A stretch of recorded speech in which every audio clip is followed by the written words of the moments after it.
चलो आगे बढ़ते हैं फिर। ठीक है। तो दो एक्सेप्शंस के बारे में हमने बात कर ली। एक इनकम्प्लीट ऑक्टेट वाला और एक ऑड इलेक्ट्रॉन मॉलिक्यूल वाला। ठीक है, तो ये जो है एक्सेप्शन, ये आपके ऑक्टेट रूल को फॉलो नहीं करते हैं। ठीक है। तो ये NO2 वाला भी देख लो एक बार ढंग से। तो NO2 में ये ऑक्सीजन के ऊपर 6 इलेक्ट्रॉन्स थे, मतलब दो तो इसके बॉन्ड में इस तरीके से चले गए।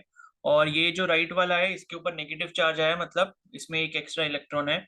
और यहाँ पे ये नाइट्रोजन के ऊपर पॉजिटिव चार्ज आया है। ठीक है। तो यहाँ पर नाइट्रोजन पे देखोगे तो दो इलेक्ट्रॉन ये, तीन, मतलब दो और दो चार हो गए, ये वाले चार, और दो ये हो गए छः, और छः के बाद ये सात हो गया। ठीक है। तो सात इलेक्ट्रॉन्स जो है वो यहाँ पर हो रहे हैं, मतलब बॉन्ड्स बनने के बाद में टोटल 7 इलेक्ट्रॉन्स हैं आपके। ठीक है। तो यहाँ पर क्या है, एक इलेक्ट्रॉन की कमी है नाइट्रोजन के ऊपर, और ऑक्सीजन के ऊपर क्या है, एक इलेक्ट्रॉन वहां पर ज्यादा है। तो ये जो है आपका इस तरीके से NO और NO2 में आपके नाइट्रोजन क्या रहते हैं, और इलेक्ट्रॉन की तरह काम करते हैं। ठीक है। अब नेक्स्ट है द एक्सपेंडेड ऑक्टेट। एक्सपेंडेड का मतलब है कि अपना ऑक्टेट और बढ़ा देते हैं, यानी कि 8 की बजाय वहां ज्यादा नंबर ऑफ इलेक्ट्रॉन की शेयरिंग हो जाती है। ठीक है। तो elements in and beyond the third period of the periodic table have, apart from 3s and 3p orbital, 3d orbital also available for bonding। ठीक है। तो क्या होता है कि जो थर्ड पीरियड के एलिमेंट्स हैं या फिर उसके बाद के एलिमेंट्स हैं, तो उनमें क्या होता है, 3s और 3p वाले तो एलिमेंट्स क्या करते हैं, मतलब 3s और 3p वाले ऑर्बिटल्स तो जो होते हैं एलिमेंट में, वो आपके बॉन्डिंग में पार्टिसिपेट करते हैं। लेकिन उसके साथ साथ हमारे पास 3d नाम का ऑर्बिटल भी होता है जो बॉन्डिंग के लिए अवेलेबल होता है। तो in a number of compounds of these element there are more than 8 valence electron around the central atom. तो जो भी ये कंपाउंड्स होते हैं आपके थर्ड पीरियड या उनके बाद वाले, उनमें काफी सारे ऐसे कंपाउंड्स होते हैं जिनमें एलिमेंट्स के 8 से ज्यादा वैलेंस इलेक्ट्रॉन बना लेते हैं शेयरिंग करके। तो this is termed as expanded octet, और इसी को हम एक्सपेंडेड ऑक्टेट कहते हैं। तो obviously the octet rule does not apply in such cases. तो भाई ऑक्टेट अगर एक्सपेंड कर दिया, मतलब 8 की बजाय 10 इलेक्ट्रॉन आपके शेयर होके आ गए टोटल, तो ऑक्टेट रूल तो खराब हो गया ना फिर वहां पे। ठीक है। तो some of the examples of such compounds are PF5। ठीक है। और मतलब फॉस्फोरस पेंटाफ्लोराइड, PF5। फिर सल्फर, सल्फर ये क्या हो गया, हेक्साफ्लोराइड हो गया, SF6। और फिर है H2SO4 sulphuric acid, and A number of coordination compound. ठीक है। तो यहाँ पर आपको एग्जांपल भी दिए हुए हैं, जैसे ये फॉस्फोरस है। ठीक है। तो इसको मैं बना के दिखा देता हूँ, PF5 वाला। ठीक है। PF5 तो फॉस्फोरस जो होता है उसका एटॉमिक नंबर होता है 15, यानी कि 2,8,5, यानी कि टोटल 5 वैलेंस इलेक्ट्रॉन होते हैं। ठीक है। तो 5 वैलेंस इलेक्ट्रॉन में ऐसे करके बना लेता हूँ, 1 2 3 4 5। ठीक है। और उसके साथ क्या लगे हैं, फ्लोरीन लगे हैं। तो फ्लोरीन के टोटल वैलेंस इलेक्ट्रॉन कितने होते हैं, 7 होते हैं। एक फ्लोरीन यहाँ लिखा मैंने 1, फिर 2 3 4 5 6 7। ठीक है। फिर यहाँ एक फ्लोरीन लिखा, 1 2 3 4 5 6 7। ठीक है। फिर यहाँ पर एक फ्लोरीन लिखा, 1 2 3 4 5 6 7।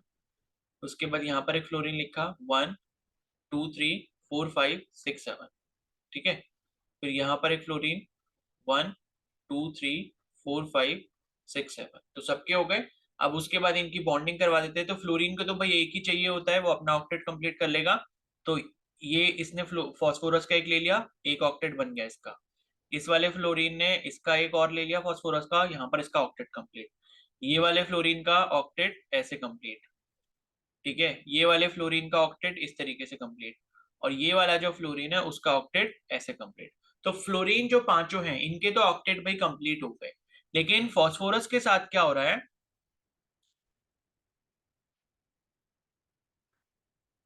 ये इसे थोड़ा नीचे बना देता हूँ। ये आपके यहाँ पर एक सिंगल इलेक्ट्रॉन है। ठीक है। तो अब क्या है कि यहाँ पर जब फॉस्फोरस, मतलब फॉस्फोरस भी तो शेयरिंग कर रहा है, क्योंकि फ्लोरीन ने अगर एक एक इलेक्ट्रॉन शेयर करा है तो फॉस्फोरस भी एक एक करेगा। तो क्या कैसे होगी शेयरिंग, इस तरीके से होगी। ठीक है। और उसके बाद यहाँ पर इसका एक इलेक्ट्रॉन आ गया, यहाँ इसका एक इलेक्ट्रॉन आ गया, एक सेकेंड ये रह गया।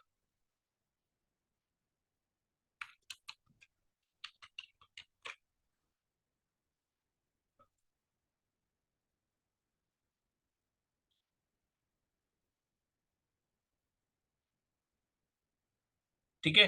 तो अब आप देख सकते हो फॉस्फोरस ने भी क्या करा है, एक एक इलेक्ट्रॉन की शेयरिंग करी है। तो अब इसमें मैं बीच में बॉन्ड्स बना देता हूँ।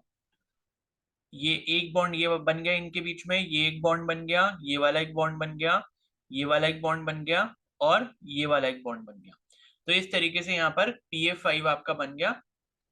तो P ने क्या कर रखा है, पांचों फ्लोरीन के साथ इस तरीके से सिंगल बॉन्ड बनाया हुआ है।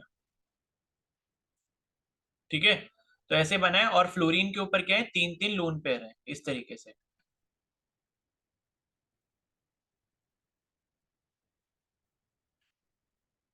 और बाकी फास्फोरस के तो सारे शेयर हो गए, तो उसके ऊपर से कोई लोन पेयर बचा नहीं। तो अब आप यहाँ पर देखोगे जब फ्लोरीन का मतलब जो शेयरिंग वाला पेयर सबका कंप्लीट हो गया, तो मतलब फास्फोरस का जब शेयरिंग वाले सारे पेयर कंप्लीट हो गए, तो फास्फोरस के पास देखो कितने सारे इलेक्ट्रॉन आ गए।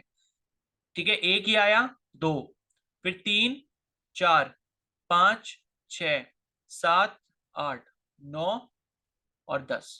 तो फास्फोरस के पास शेयर होने के बाद टोटल जो है 10 इलेक्ट्रॉन आ गए, लेकिन आने कितने थे, 8 आने थे। तो यहाँ पर क्या हुआ, फास्फोरस ने अपना जो ऑक्टेट है वो एक्सपैंड कर दिया। एक्सपैंड कैसे करा, क्योंकि उसके पास 3D ऑर्बिटल अवेलेबल था बॉन्डिंग के। ठीक है, तो अगर आप इसका कॉन्फ़िगरेशन भी बनाओगे, फास्फोरस जो कि 15 एटॉमिक नंबर होता है, तो 1s2, 2s2, 2p6, 3s2, 3p6। ठीक है, कितने हो गए, 10, 2 12 और 6 18। एक सेकेंड, 18 हो गए ना, 15 करने थे। तो ये जो है, ये यहाँ पर हो गया आपका 3p3। 3p3 ऐसे बन गया, और इसके पास 3D ऑर्बिटल भी होता है वैसे तो 3p3 यहाँ पर बना है। ठीक है, तो p वाले में यहाँ पर आपके सिर्फ एक एक इलेक्ट्रॉन है। ठीक है, तो एक एक इलेक्ट्रॉन ये वाले होगा, और इसमें आगे 3D ऑर्बिटल भी तो होता है पूरा खाली। 3D10 मतलब यहाँ पर 3D0 है वैसे तो यहाँ पर d वाला भी 5 ऑर्बिटल जो है इसके वो खाली है, तो यहाँ पर भी ये आगे बढ़ा के इनको क्या कर सकते हैं, बॉन्ड्स बना सकते हैं। ठीक है, तो इस तरीके से जो है बॉन्डिंग हो जाती है। अब बॉन्डिंग बेसिकली होती कैसे है कि एक फ्लोरीन यहाँ पर इसके साथ अटैच हो जाएगा, एक फ्लोरीन का इलेक्ट्रॉन इसके साथ अटैच हुआ, एक फ्लोरीन का इलेक्ट्रॉन इसके साथ अटैच हुआ। ठीक है, और इसके बाद फिर क्या करेंगे, फिर आई थिंक डी में बनते हैं इसके। मतलब डी में क्या करेगा, जब ये एक्सपैंड करेगा तो शायद डी के साथ, डी ऑर्बिटल के साथ दो मतलब बॉन्डिंग हो जाती है, दो फ्लोरीन की। तो वो फिर 5 आपके इस तरीके से टोटल हो जाते हैं। ठीक है, तो यहाँ पर आप देख सकते हो इसका जो ऑक्टेट है क्या हो गया, एक्सपैंड हो गया, यानी कि 8 होने चाहिए थे शेयर होने के बाद total number of electron phosphorus के पास, लेकिन कितने हो जाते हैं, 10 हो जाते हैं। तो इसी को बोलते हैं हम expanded octet.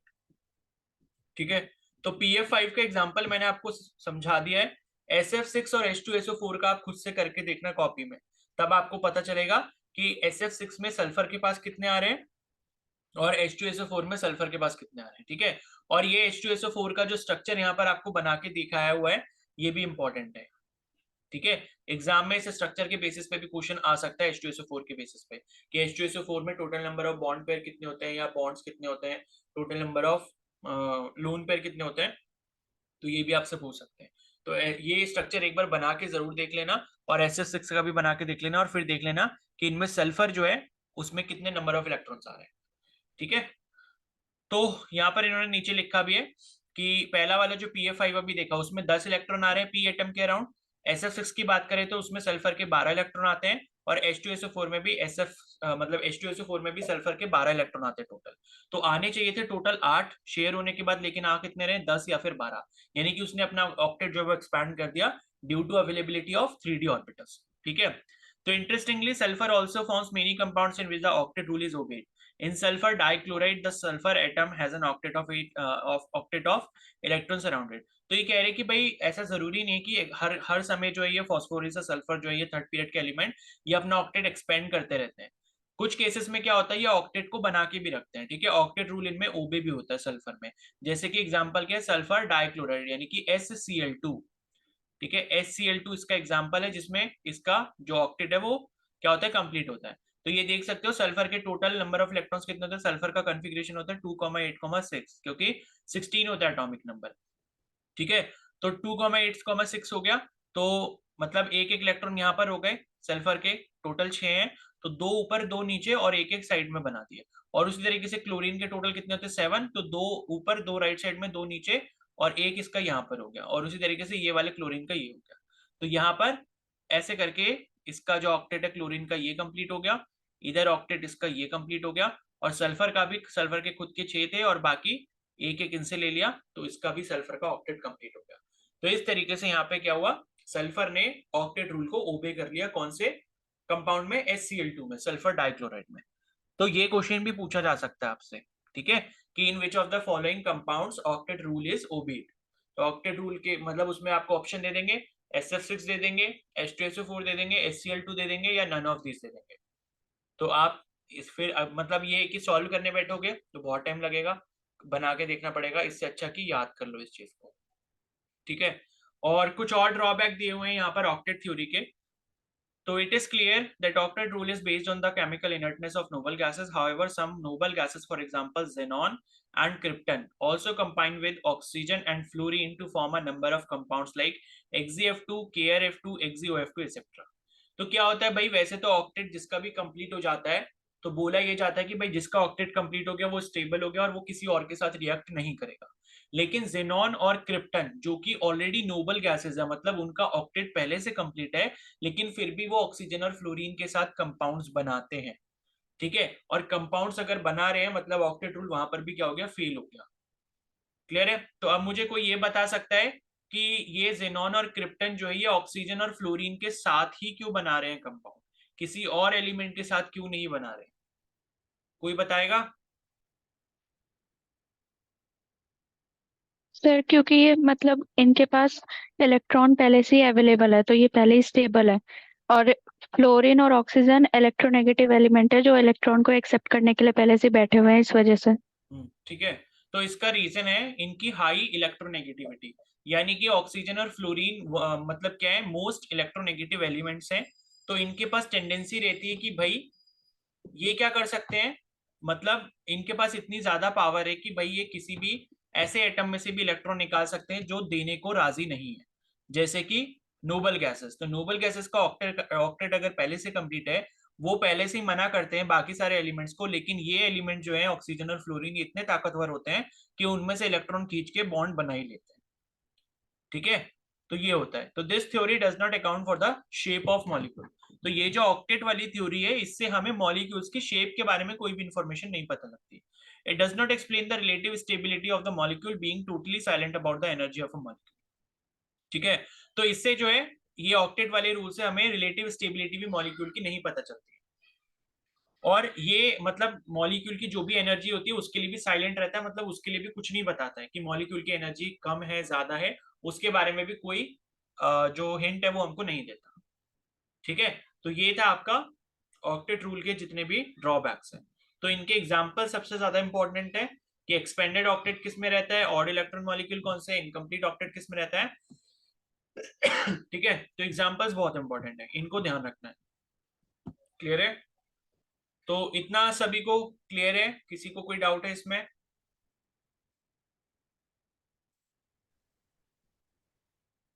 No sir. No sir. No sir. किसी को कोई डाउट है तो पूछ सकते हो फिर।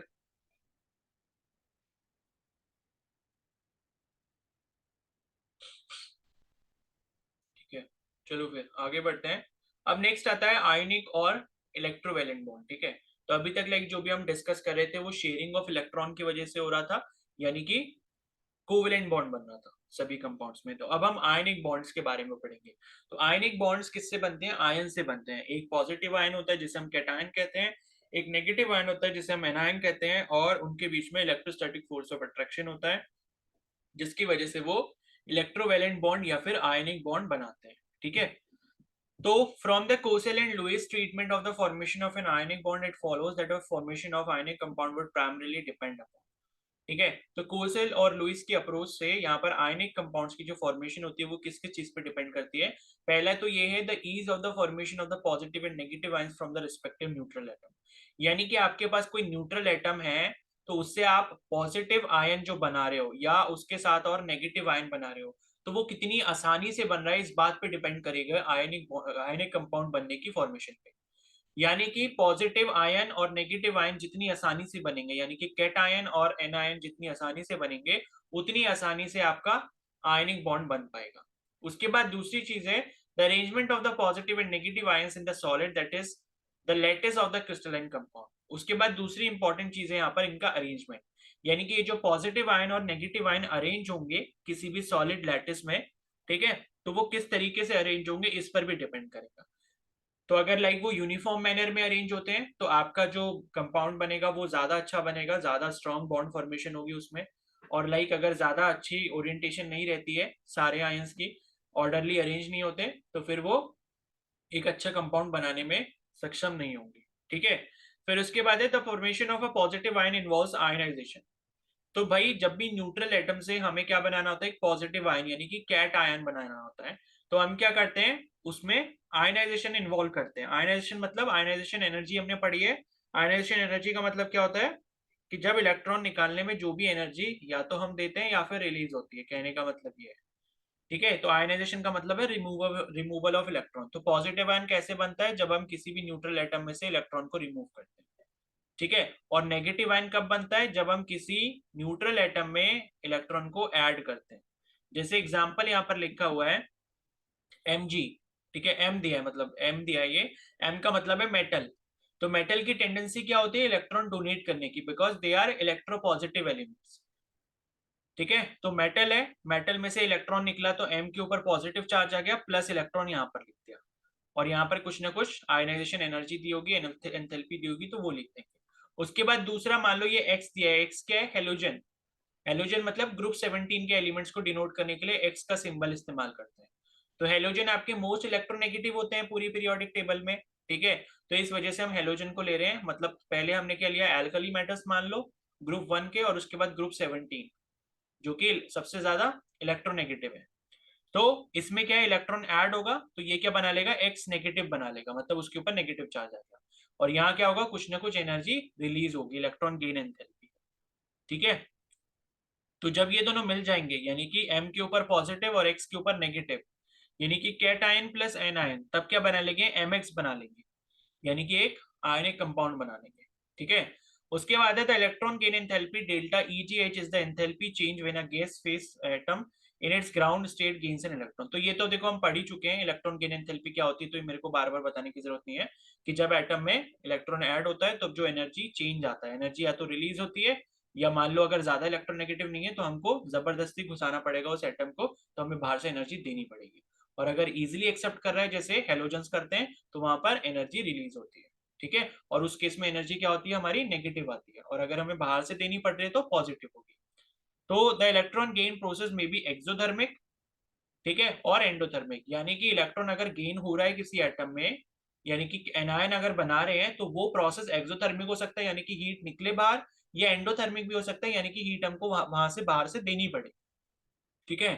The ionisation on the other hand is always endothermic. Ionisation जो होता है वो हमेशा क्या होता है, एंडोथर्मिक होता है, यानी कि जब भी आप एक न्यूट्रल एटम से पॉजिटिव आयन बनाओगे, कैट आयन बनाओगे, तो हमेशा आपको एनर्जी प्रोवाइड करनी पड़ेगी। ऐसा नहीं होगा कि इलेक्ट्रॉन जो है हम निकाल लें और हमें एनर्जी भी मिल जाए, ठीक है। भाई एटम आपका दोनों तरफ से तो फायदा नहीं करवा सकता ना, उसने आपको आसानी से इलेक्ट्रॉन दे दिया, अब आप कहोगे कि नहीं मेरे को इलेक्ट्रॉन से काम नहीं चला, मेरे को एनर्जी भी दो, तो ऐसा नहीं होगा, ठीक है।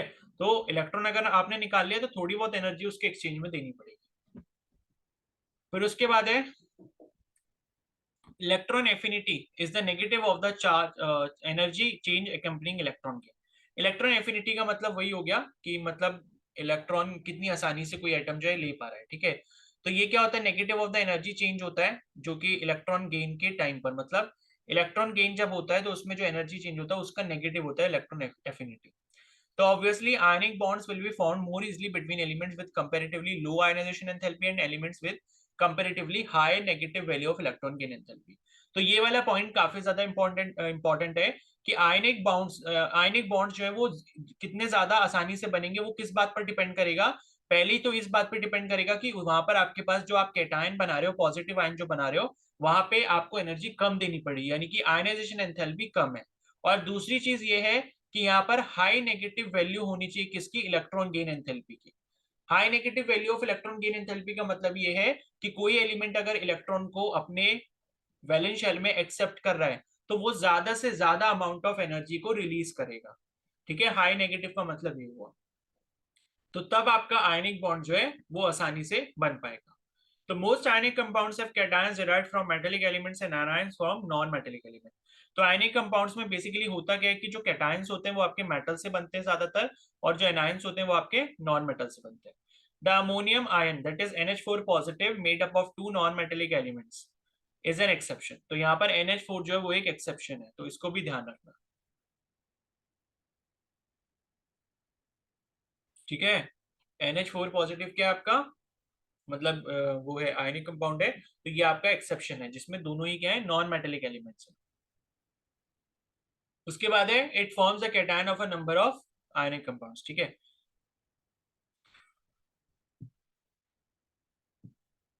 ठीक है, मतलब ये है कि NH4 पॉजिटिव बेसिकली जो है ये काफी सारे उसके लिए क्या होता है, कैटायंस होता है, मतलब कैटायन का काम करता है। कहने का मतलब ये है कि जैसे आप NH4 प्लस को Cl के साथ आप मिलाते हो, ठीक है, NH4 प्लस और प्लस यहाँ पर आप क्या करते हो, Cl नेगेटिव करते हो, तो ये क्या बन जाता है, NH4Cl बन जाता है। ठीक है, तो ये जो बन रहा है, तो ये यहाँ पर ये कह रहे हैं कि भाई ये जो NH4 पॉजिटिव आपको दिख रहा है, तो यहाँ चाहे नाइट्रोजन हो या हाइड्रोजन है, ये दोनों क्या आपके नॉन मेटल्स है। और जब आपने Cl नेगेटिव ये मिलाया तो ये भी क्या है, एक नॉन मेटल है। ठीक है, तो कह ये रहे हैं कि यहाँ पर क्या होता है कि नॉन मेटल आपस में क्या बना लेते हैं, आयनिक कंपाउंड बना लेते हैं। NH4 तो बेसिकली ऊपर देखा था हमने, वो तो कोवेलेंट होता है, लेकिन ये जब किसी और इलेक्ट्रोनेगेटिव एलिमेंट के साथ कंबाइन होता है तो खुद कैसे बिहेव करता है, कैटायन की तरह बिहेव करता है, और खुद कैसा बन जाता है, इलेक्ट्रोपॉजिटिव बन जाता है। लेकिन जबकि ये इसकी प्रॉपर्टी खुद की नहीं है। ठीक है, ये प्रॉपर्टी किसकी होती है, मेटल्स की होती है, लेकिन इनमें दोनों क्या है, नॉन मेटल्स है। तो कहने का मतलब ये है। वो उसके बाद है ionic compounds in the crystalline state consist of orderly three-dimensional arrangement of cation and anions held together by Coulombic interaction energies। ठीक है, तो क्या होता है कि जो ionic compounds होते हैं वो क्रिस्टलाइन स्टेज में रहते हैं, क्रिस्टलाइन स्टेट में रहते हैं, और यहाँ पर क्या होता है, आपका ऑर्डरली थ्री डायमेंशनल अरेंजमेंट होता है किस किसका, कैटायन और एनायन का। यानी कि कैटायन और एनायन जो होते हैं बहुत सही अरेंजमेंट में क्या होते हैं, अरेंज होते हैं। ठीक है, और उनके बीच में क्या होता है, कुलाम्बिक इंटरेक्शन। कुलाम्बिक इंटरेक्शन मतलब कि पॉजिटिव और नेगेटिव अट्रैक्ट कर रहे होते हैं आपस में, मतलब इलेक्ट्रोस्टैटिक फोर्स ऑफ अट्रैक्शन होता है। ठीक है, तो these compounds crystallises in different crystal structures determined by the size of the ions, their packing arrangements and other factor. तो ये जो कंपाउंड्स आपके क्रिस्टलाइज होते हैं अलग अलग क्रिस्टल स्ट्रक्चर में, इनको हम कैसे आइडेंटिफाई करते हैं, on the basis of the size of the ions, मतलब ये इस पर डिपेंड करते हैं उनका पैकिंग अरेंजमेंट किस तरीके का है, यानी कि उन्होंने आपस में खुद को पैक कैसे किया है बॉन्ड बनाने के बाद, उस पर डिपेंड करेगा, और कुछ अलग फैक्टर्स भी होते हैं। ठीक है, the crystal structure of sodium chloride NaCl that is rock salt for example is shown below. तो यहाँ पर आपको NaCl दिख रहा है, इसमें आप देख सकते हो ये जो ब्लू वाले आपको ये जो स्फेयर्स दिख रहे हैं ये आपके क्लोरीन के स्फेयर्स हैं, Cl नेगेटिव के, और ये जो छोटे वाले रेड वाले स्फेयर्स दिख रहे हैं ये आपके कैटायंस हैं, Na पॉजिटिव। ठीक है, तो यहाँ पर ये आपको दिख रहा है, तो ये क्या है, क्रिस्टलाइन स्ट्रक्चर है किसका, NaCl का। तो ये पूरा 3D अरेंजमेंट बना हुआ है, क्यूब्स के फॉर्म में बने हुए हैं ये।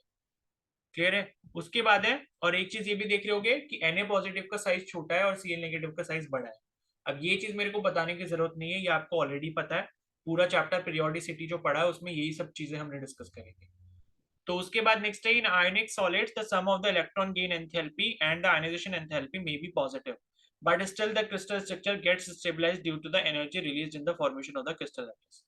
तो यहाँ पर क्या होता है कि जो आपका इलेक्ट्रॉन गेन एंथैल्पी है और आयनाइजेशन एंथैल्पी है वो पॉजिटिव हो सकती है। ठीक है, लेकिन जो क्रिस्टल का स्ट्रक्चर है वो स्टेबलाइज हो जाता है किस वजह से, जब आपकी यहाँ पर क्या बनता है, जो क्रिस्टल लैटिस की फॉर्मेशन होती है उसमें जो एनर्जी रिलीज होती है वो उससे क्या हो जाता है, स्टेबलाइज हो जाता है। ठीक है, क्योंकि अगर ये एनर्जी क्या आ रही है, पॉजिटिव आ रही है, और पॉजिटिव एनर्जी का मतलब ये है कि लाइक आपको उस स्ट्रक्चर को बनाने के लिए आपको एनर्जी बाहर से देनी पड़ेगी। तो वो एनर्जी ना देकर ये फिर भी स्टेबलाइज इसलिए हो जाते हैं क्योंकि जब ये स्ट्रक्चर बनता है तो कुछ एनर्जी उसके उससे भी रिलीज होती है, क्योंकि सोडियम और क्लोरीन जो है वो आपस में क्या बनाएंगे, बॉन्ड्स बनाएंगे, तो बॉन्ड बनाते टाइम भी कुछ एनर्जी रिलीज होती है जिस वजह से ये क्या हो जाता है, स्टेबलाइज हो जाते हैं। तो for example the ionization enthalpy of Na positive, ठीक है, फ्रॉम Na गैस, मतलब सोडियम पॉजिटिव आप बना रहे हो सोडियम एटम से, तो इसकी आयनाइजेशन एंथैल्पी होती है इतनी 495.8 किलो जूल पर मोल। ये है पॉजिटिव, यानी कि इतनी एनर्जी आपको देनी पड़ती है। तो यहाँ मैं लिख भी देता हूँ, Na से अगर आप क्या बनाते हो, Na पॉजिटिव प्लस इलेक्ट्रॉन ये बनाते हो, इलेक्ट्रॉन बाहर निकालते हो, तो आपको कितनी एनर्जी देनी पड़ेगी, 495.8 किलो जूल पर मोल। ठीक है। और दूसरी चीज इन्होंने लिखी है कि while the electron gain enthalpy for the change, chlorine में जब इलेक्ट्रॉन ऐड होगा और वो क्लोरीन बनाएगा तो इलेक्ट्रॉन गेन एंथैल्पी इतनी है। ठीक है, यानी कि ये Cl है और Cl में जब एक इलेक्ट्रॉन ऐड होगा तब ये क्या बनाएगा, Cl नेगेटिव बनाएगा। और तब जो आपकी एनर्जी जो टोटल रिलीज होगी, क्योंकि नेगेटिव साइन है, नेगेटिव का मतलब एक्सोथर्मिक, यानी कि एनर्जी रिलीज होगी, तो वो है 348.7 किलो जूल पर मोल। ठीक है, और जब आप इन दोनों का सम निकालोगे इसकी एनर्जीज का, यानी कि ये एनर्जी प्लस ये एनर्जी, तो टोटल सम करने पे आपको क्या मिलेगा, प्लस 147.1 किलो जूल पर मोल। ठीक है, तो यही आगे लिखा है, the sum of the two that is 147.1 kilo joule per mole is more than the compensated for by the enthalpy of lattice formation of NaCl। ये ठीक है, तो मतलब ये है कि ये 147.1 किलो जूल पर मोल, ये इतनी एनर्जी जो है मतलब आपको बाहर से देनी पड़ेगी, क्या करने के लिए, बनाने के लिए, इस स्ट्रक्चर को बनाने के लिए। लेकिन होता क्या है कि जब ये लैटिस फॉर्मेशन होती है, मतलब जब बॉन्ड्स बनते हैं Na पॉजिटिव और Cl नेगेटिव के बीच में, तो यहाँ पर एनर्जी जो रिलीज हो रही होती है वो -788 किलो जूल पर मोल हो रही होती है। यानी कि ये एनर्जी जो रिलीज हो रही है ये काफी ज्यादा है, और जो हमें देनी है वो इतनी है। तो ये है कि जो हमें एनर्जी मतलब मिल रही है लैटिस फॉर्मेशन से वो ज्यादा है। नेगेटिव का मतलब एनर्जी रिलीज हो रही है, और पॉजिटिव का मतलब जो हमें देनी थी लैटिस फॉर्म करने के लिए, यानी कि स्ट्रक्चर को मेंटेन करने के लिए, तो वो काफी कम है, तो वो उससे क्या हो जाती है, इजिली कंपनसेट हो जाती है। ठीक है, तो उसके बाद है therefore the energy release in the process is more than the energy absorb. तो एनर्जी जो रिलीज हो रही है वो आपकी ज्यादा है एनर्जी एब्सॉर्ब से। Thus, a qualitative measure of the stability of an ionic compound is provided by its enthalpy of lattice formation and not simply by achieving octet of electron around the ionic species in gas state. तो ये कह रहे हैं कि जो qualitative major हमको मिलता है किसका, स्टेबिलिटी का, किसी भी आयनिक कंपाउंड के लिए, तो वो आपका एंथैल्पी ऑफ लैटिस से हमें पता चलता है, और ना कि खाली ऑक्टेट ऑफ इलेक्ट्रॉन से। यानी कि यहाँ पर ये बोलना ये चाह रहे हैं कि भाई अभी तक जो हम पढ़ के आ रहे थे, जो लुईस वगैरह ने कहा, या लुईस ने जो अपने डॉट स्ट्रक्चर बना के कहा कि भाई आप किसी भी कंपाउंड में किसी भी एलिमेंट का जब ऑक्टेट कंप्लीट कर देते हो तो वो स्टेबलाइज हो जाता है, तो वो यहाँ पर ये बताना चाह रहे हैं कि भाई ऐसा जरूरी नहीं है कि खाली ऑक्टेट आपने कंप्लीट कर दिया और कंपाउंड जो स्टेबलाइज हो गया, हमें उसकी एनर्जी भी देखनी पड़ती है कि भाई जितनी एनर्जी उसको बनाने में चाहिए क्या वो उतनी एनर्जी उसको मिल पा रही है, तो मिल पा रही है तभी वो स्टेबलाइज हो पाएगा। तो वही हुआ यहाँ पे कि जितनी एनर्जी हमको देनी थी उसको बनाने के लिए उससे ज्यादा एनर्जी लैटिस फॉर्म होते टाइम मिल जा रही है, इसलिए ये क्या हो जा रहा है, स्टेबल हो जा रहा है। तो since lattice enthalpy plays a key role in the formation of ionic compound, it is important that we learn more about it. ठीक है, तो अब हम क्या करेंगे, लैटिस एंथैल्पी के बारे में थोड़ी चीजें और पढ़ेंगे कि लैटिस एंथैल्पी होती क्या है। ठीक है, तो the lattice enthalpy of an ionic solid is defined as the energy required to completely separate 1 mole of a solid ionic compound into gaseous constituent ions। तो देखो क्या है, अभी हम क्या देख रहे थे, लेटेस एनर्जी जो थी वो हम ये देख रहे थे कि भाई जब NaCl बना, यानी कि Na पॉजिटिव Cl नेगेटिव आकर आपस में मिले, उन्होंने बॉन्ड बनाया, तो उसमें जो एनर्जी रिलीज हुई, ठीक है, या मतलब एनर्जी उस टाइम क्या हुआ, रिलीज हुई। ठीक है, तो अब ये कह रहे हैं कि भाई ये जो लैटिस एंथैल्पी होती है बेसिकली क्या होती है, ये उतनी अमाउंट ऑफ एनर्जी होती है जो आपको क्या लग जाए, पूरे एक मोल को, मतलब ये एक मोल ऑफ सॉलिड जो भी हम ले रहे हैं, मान लो NaCl ले रहे हैं तो उसका एक मोल क्वांटिटी लेंगे, और उसके जो भी कंस्टिट्यूएंट आयंस हैं, यानी कि Na प्लस और Cl नेगेटिव सपोज अगर हैं, तो जब हम उनको पर्टिकुलरली क्या करते हैं, अलग अलग बिल्कुल सेपरेट करते हैं, यानी कि Na प्लस को Cl नेगेटिव से इतना दूर ले जाए कि उनके बीच में कोई भी फोर्स ऑफ अट्रैक्शन ना बचे। ठीक है, तो इस तरीके से जो अमाउंट ऑफ एनर्जी वहां पर लग रहा होता है उसी को हम क्या बोलते हैं, लैटिस एनर्जी बोलते हैं। अब इन्होंने एग्जांपल यह समझाया है कि लैटिस एंथैल्पी ऑफ NaCl जो अभी हम ऊपर पढ़ के आए कितना था, 788 किलो जूल पर मोल। ठीक है, ये हमें कैसे पता चला, क्योंकि जब NaCl बनेगा तो -88 किलो जूल पर मोल एनर्जी निकल रही थी। ठीक है, अब अगर इतनी एनर्जी इनके Na और Cl बनने के मतलब NaCl बनने में निकली थी, तो Na और Cl को अगर आपने क्या करना है, एक दूसरे से दूर ले जाना है और इनको सेपरेट करना है, तो इतने ही अमाउंट ऑफ एनर्जी आपको क्या करनी पड़ेगी, देनी पड़ेगी। समझ आ गई बात, तो यहां पर इसीलिए लिखा है कि इसकी जो लैटिस एंथैल्पी वो कितनी है, +788 किलो जूल पर मोल है। तो this means that 788 kilojoule of energy is required to separate 1 mole of solid NaCl into 1 mole of Na positive and 1 mole of Cl negative to an infinite distance, यानी कि इतनी दूर ले जाएं कि इन दोनों के बीच में, सोडियम पॉजिटिव और क्लोरीन नेगेटिव के बीच में जो फोर्स ऑफ अट्रैक्शन है वो खत्म हो जाए। तो जितनी लेटिस फॉर्म होने में एनर्जी निकल रही है उतनी ही एनर्जी आपको उसको तोड़ने में लगानी पड़ेगी। तो इसीलिए एनर्जी जो निकल रही थी ऊपर आपने देखा वो आपकी -78 किलोजूल पर मोल थी, और जितनी आपने यहाँ पर देनी है लेटिस एंथैल्पी के रूप में उसको तोड़ने के लिए तो वो आपकी +788 किलोजूल पर मोल हो जाएगी। तो this process involves both the attractive forces between ions of opposite charge and the repulsive forces between ions of the like charges.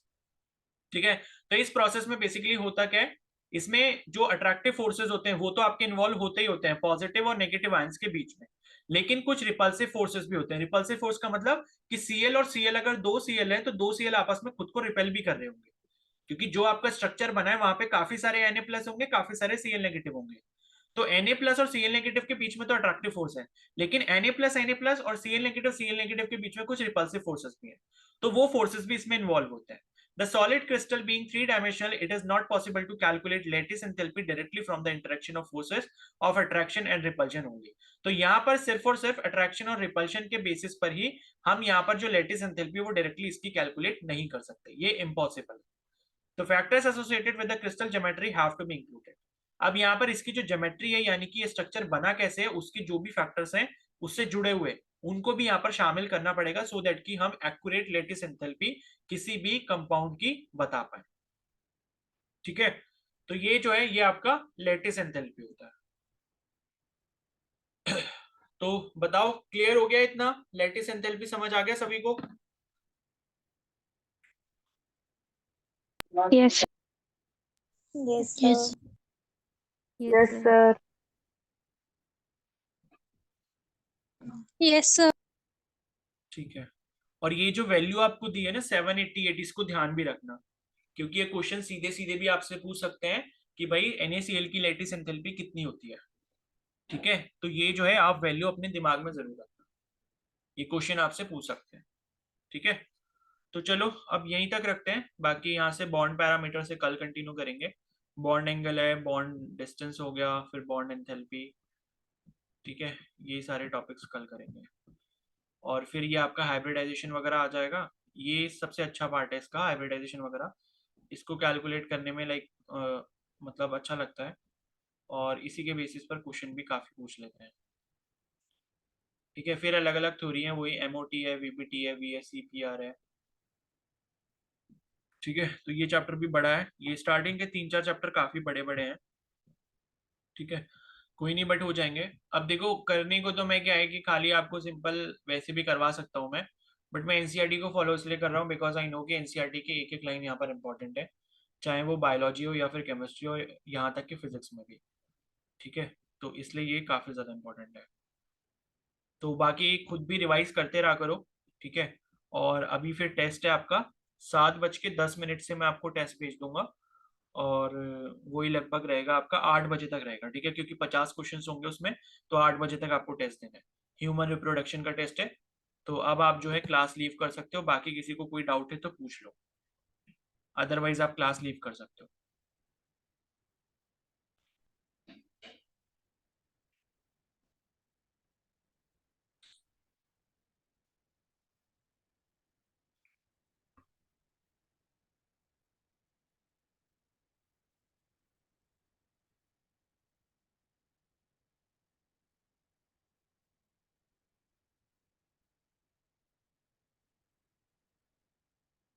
Sir, बोलो।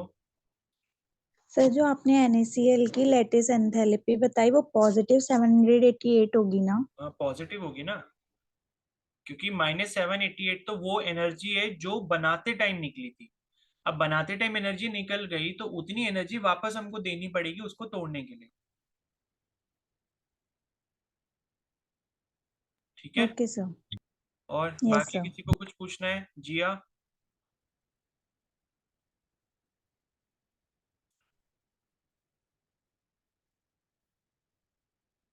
जिया मंडल, कुछ पूछना है आपको?